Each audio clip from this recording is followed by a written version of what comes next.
Concello da Pobra contribuirá á reactivación do tecido económico local a través dunha liña de axudas directas a todas aquelas empresas que se viron obrigadas a pechar durante o estado de alarma. Do que sería axuda directa, vamos a decir, se ronda os 1.000 euros, non o sabemos exactamente, porque, xa vos digo, a día de hoxe todavía o Concello non ten, os concellos non temos liberdade para utilizar o remanente. Estamos esperando a ver se o Estado realmente vemos con moito gusto de que por fin hai un debate, incluso por forzas que a propia forza que puxo o Partido Popular, que puxo sobre a mesa a Lei Montoro, pois está falando ahora, está cuestionando de que nesta situación siga vixente. Pois o galla que sexa así, si é así, nos vamos a ter bastantes posibilidades, porque vamos a ter un remanente forte, e en todo caso, pois sempre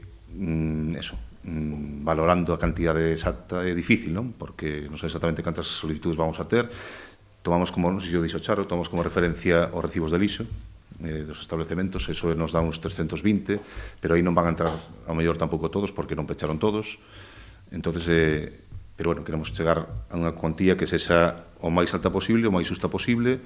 significativa, porque tampouco vamos a pasar o traballo de facer unhas liñas de axudas para darlle 100 euros, evidentemente, non tería sentido, ten que ser algo significativo,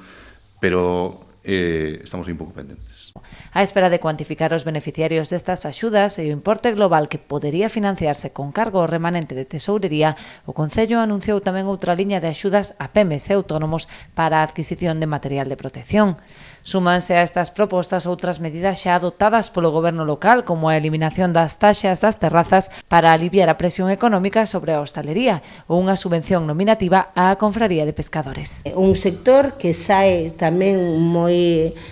desamparado, non, desta crise de Covid, que ademais xa tiña unha crise importante antes de que chegara este problema, o sector do mar, en este caso a cofradía de pescadores, que estamos traballando cunha subvención nominativa para axudar ao sector no seu conxunto, pois, digamos, a flotar, non? Nun momento onde hai unha gran debilidade na propia cofradía, unha debilidade económica e un problema serio.